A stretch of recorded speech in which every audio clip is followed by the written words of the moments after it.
Teacher Talking Sports, what it does, what it do, how we living with the college football playoff. Just 2 days away, I've been taking a look at the 10 best players at the NFL level from each school. Now, yesterday I did Washington, and I previously did Michigan and Alabama, I believe, a couple years ago.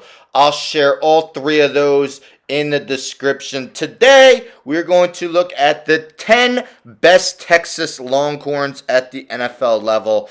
This was a tough one. I had to leave off some very good players, but let's get into it. I'll name them in descending order. Starting with number 10, I'm going with Ricky Williams, 2002. He was named to the Pro Bowl and a first-team All-Pro as he led the NFL with 1,853 yards rushing, had 5 seasons of over 1,000 yards, and went over 10,009 in his career with 66 rushing touchdowns. Ninth, Doug English, the defensive tackle, was a 4-time Pro Bowler and a first-team All-Pro in 1982.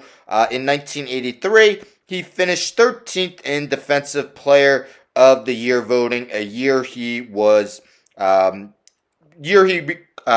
13 sacks. Eighth, going with running back Jamal Charles, 4-time Pro Bowler, 2-time first-team All-Pro.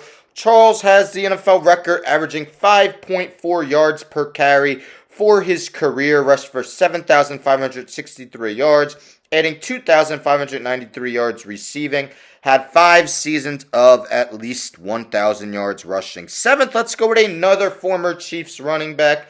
This one, Priest Holmes, 3-time Pro Bowler, 3-time first-team All-Pro, the 2002 Offensive Player of the Year, won a Super Bowl with the Baltimore Ravens, led the NFL in rushing in 2001, 2002, 21 rushing touchdowns, 2003, 27, totaled 86 for his career. Sixth, Tommy Nobis, linebacker, seen as a Hall of Fame snub, was a member of the Hall of Fame All-1960s team. Linebacker was a 5-time Pro Bowler, first-team All-Pro once, had 12 interceptions in his career and was runner-up for Rookie of the Year in 1966, starting 132 games in his career. Fifth, and this guy is a finalist in the senior category for the Pro Football Hall of Fame 2024. Let's see if he gets in. Steve Mongo McMichael. McMichael was a 2-time Pro Bowler, 2-time first-team All-Pro, part of that historic Bears defense,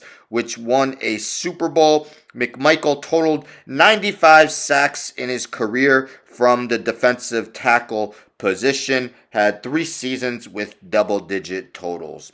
Fourth, Earl Thomas, part of the Legion of Boom with the Seattle Seahawks, 7-time Pro Bowler, 3-time first-team All-Pro, Super Bowl champion with the Seattle Seahawks.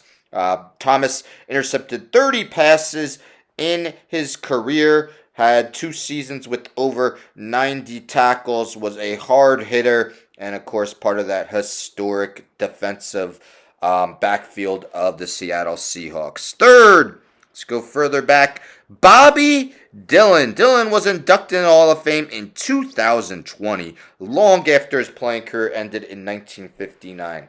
Now, Dillon only played 8 seasons in the NFL, but he was named to 4 Pro Bowls and was a 4-time first-team All-Pro. He had 52 interceptions in his career, tied for 26th most all-time.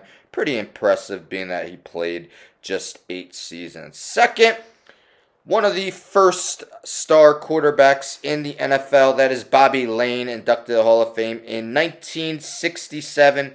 6-time Pro Bowler, 2-time first-team All-Pro, 3-time NFL champion pre-Super Bowl era. Lane went 80, 48, and 4 as a starting quarterback. 26,768 passing yards, 196 passing touchdowns.